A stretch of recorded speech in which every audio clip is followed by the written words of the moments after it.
When people envision technology overtaking society, many think of the Terminator and bulletproof robots, or Big Brother and George Orwell's 1984, a symbol of external, omnipotent oppression.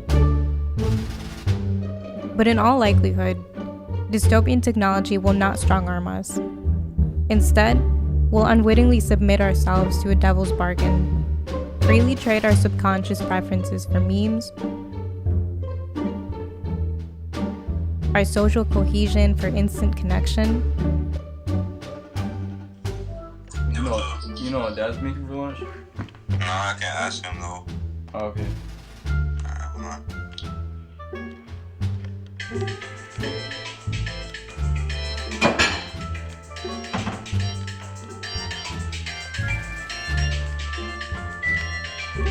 And the truth for what we want to hear. How many hours of screen time you have?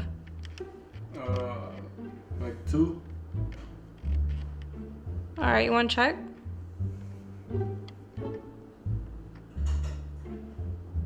Yeah, 2. 2?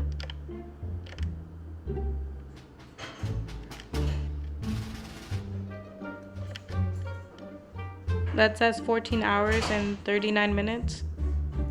It says 2. It says 2? It says 2. 2? It says 2. 2 hours.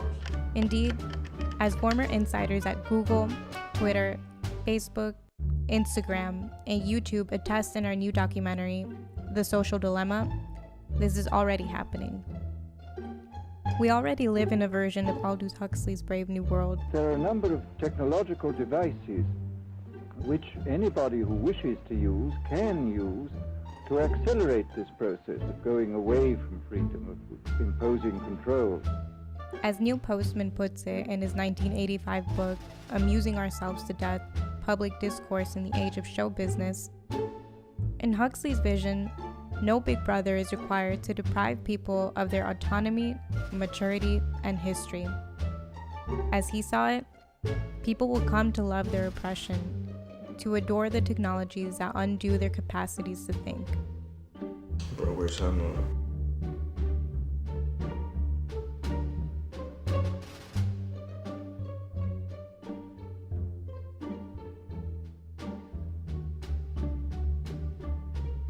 The technology that threatens our society, democracy, and mental health is lurking in our bedrooms, sometimes lying on our pillows as we fall asleep.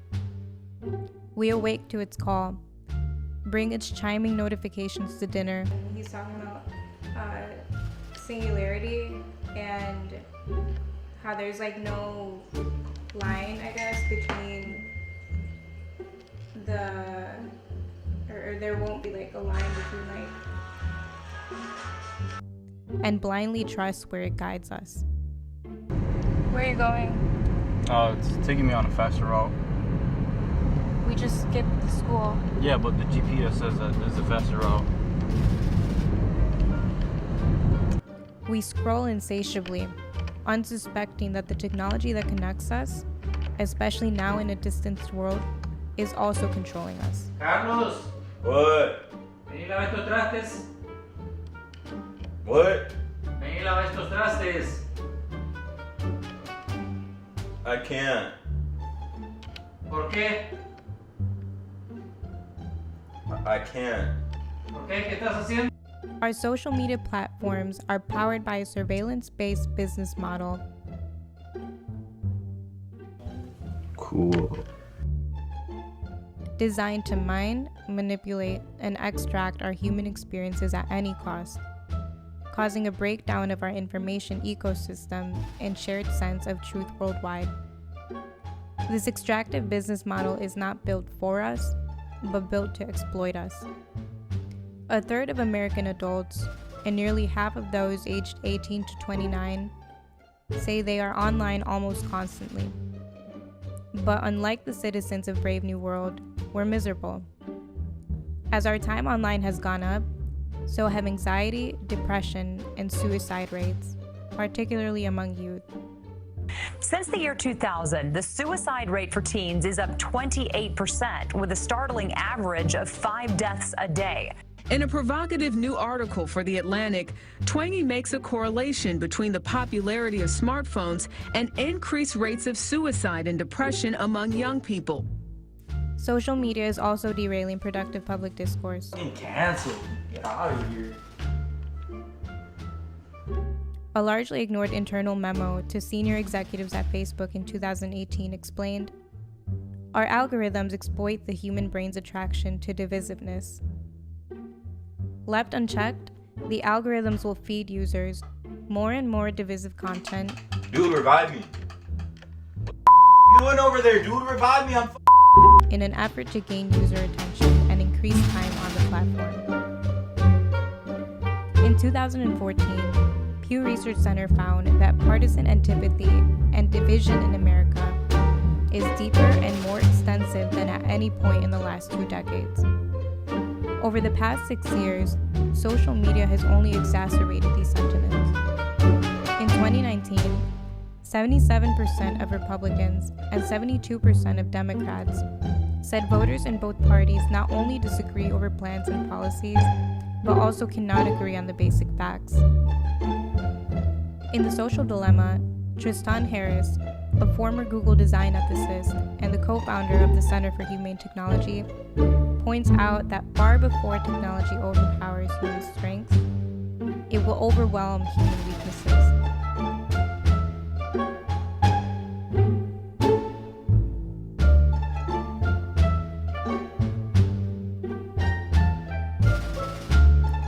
By surveilling nearly all of our online activity, social media platforms can now predict our emotions and behaviors.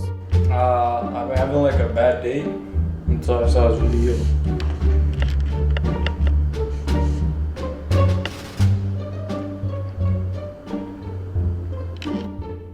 They leverage these insights and auction us to the highest advertising bidder, and they have consequently become some of the richest companies in the history of the world.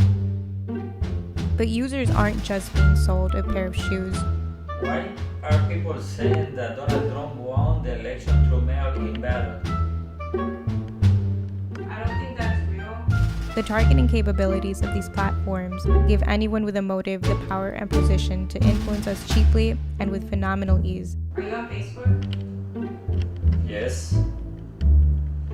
Yeah, I don't think that's real. It's on Facebook. Disinformation campaigns have been cited in more than 70 countries and doubled from 2017 to 2019. There are some very interesting articles. For instance, this demonstrate how 5G is affecting our health. I can show how coronavirus is caused by 5G. The whistleblower Sophie Zhang has revealed how pervasive the problem is on Facebook's platform and how little the company acts on it. Facebook recently rolled out a series of updates to mitigate political misinformation in the upcoming US presidential election, including a bar on political ads 1 week before Election Day. But these measures are too little, too late, and they do not address the fundamental problem of their exploitative business model. Facebook, they knew that for the elections there was going to be a lot of fake news, going around. And so they decided to do something about it by stopping people from starting groups, political groups, so that they wouldn't spread misinformation easily. Does that make sense? No, at all. That doesn't make sense. Doesn't, not for me. I don't get it. How? What do you mean? Why don't you get it? I don't get it. How? It's gonna be misinformation. After nearly 3 years of working on this film, Been there like a half hour. Yeah, I know. I'm using it. I now see the social dilemma as a foundational problem of our time. Can you hurry? Yeah, I know. I'm using it. Hey, look at this ring right now. Underlying many of the other societal conflicts that require compromise and a shared understanding to fix.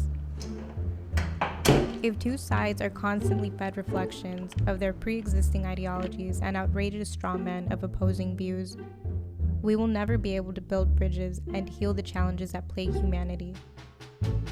But there is hope. In the Terminator sequels, Arnold Schwarzenegger comes back as a good guy. Who sent you? You did. 35 years from now, you reprogrammed me to be your protector here, in this time. This is deep.